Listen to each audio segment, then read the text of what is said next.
అర్థం కాలే జే బ్రాండ్ అంటే ఏంటి అన్నట్టుగా కూడా చాలామంది ఉన్నారు. కానీ ఏం స్కెచ్ చేసిరు అసలు? జే బ్రాండ్ అంటే మనం చూస్తూ ఉన్నాం 5J బ్రాండ్ ఇది. ఎందుకంటే ఈ కల్తీ లిక్కర్ అనేది 5J బ్రాండ్.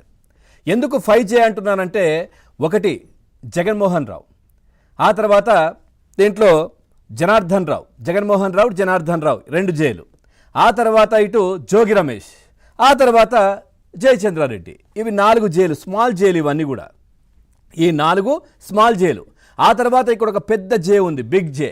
అందరికీ తెలిసిందే ఆ జే ఎవరు, అంతిమ దోపిడీదారు లబ్ధిదారు ఎవరు అనేది అందరికీ తెలిసిందే. అందుకే ఈ కల్తీ లిక్కర్లో కూడా 5J బ్రాండ్ ఏదైతే ఉందో కల్తీ లిక్కరు, దాని గుట్టు మొత్తం కూడా సిట్టు విప్తా ఉంది.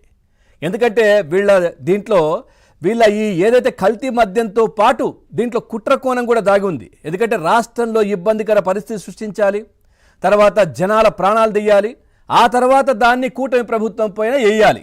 ఈ 5J బ్రాండ్ యొక్క ప్రధాన లక్ష్యం. ఇవన్నీ కూడా బయట వస్తూ ఉన్నటువంటి పరిస్థితి.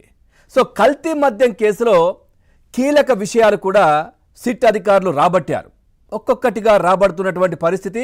ఈ 5J బ్రాండ్ ఎవరైతే 5J ఉన్నారో, ఈ జనార్దన్ రావు, జోగి రమేష్, అదేవిధంగా ఏదైతే జగన్మోహన్, అట్లాగే జయచంద్రారెడ్డి, వీళ్ళందరికీ సంబంధించినటువంటి డీల్స్, ఆ తర్వాత అకౌంట్స్ కూడా పూర్తిగా బయట పెడుతున్నటువంటి పరిస్థితులు కనిపిస్తూ ఉన్నాయి.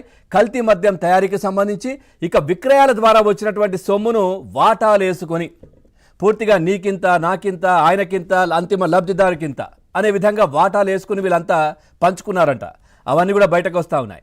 నకిలీ లిక్కర్ సూత్రధారులు అందేపల్లి జనార్దన్ రావు, జగన్మోహన్ రావు కొంత సొమ్మును అధికారులకు, రాజకీయ నేతలకు కూడా ముట్టజెప్పినట్లుగా కూడా పూర్తిగా ఎంక్వైరీలో తెలుస్తూ ఉంది. క్వార్టర్ మద్యం సీసా తయారీకి 20 నుంచి 30 రూపాయలు ఖర్చు అవుతుందంట. ఇక కల్తీ మద్యం సీసాకు ఇక 50 నుంచి 60 రూపాయలకు వీటిని విక్రయించడం. గోవాలో పనిచేసినప్పుడు నకిలీ మద్యం తయారీ ఫార్ములాపై ఒక పట్టు సాధించారంట ఇటు బాలాజీ.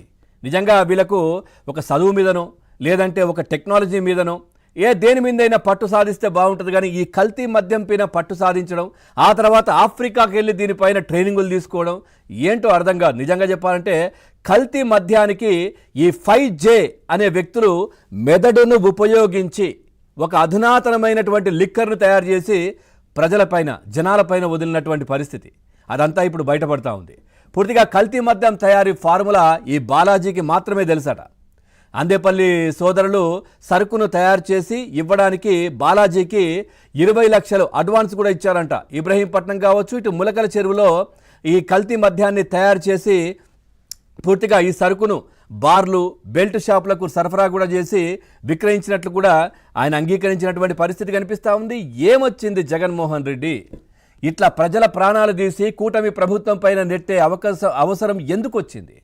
ఖచ్చితంగా 11 ఇచ్చి పక్కన కూర్చోబెట్టారు. మీరు ప్రజల్లోకి వెళ్ళి ప్రజల కష్టసుఖాల్లో పార్టిసిపేట్ చేసి భాగస్వాములు అవుతే ఖచ్చితంగా 11 ఇంకో 11 కలిసి 22 అన్న అవుతాయి.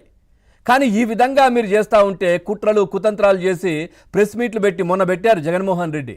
జోగి రమేష్కి ఏమీ తెలియదు, అమాయకుడు అని చెప్తా ఉన్నారు. ఇదంతా బయటపడతా ఉన్నటువంటి విషయం చూస్తూ ఉన్నాం. అప్పుడు అర్థమైంది ఎందుకు ఈయన చెప్తా ఉన్నారు ఇదంతా అంటే, ఈ 4 స్మాల్ జేలకు ఆ బిగ్ జే తోడైంది. అంటే 5J బ్రాండ్ ఈ నకిలీ మద్యం. సో ఇదంతా కూడా కూపిలాగుతుంది సిట్.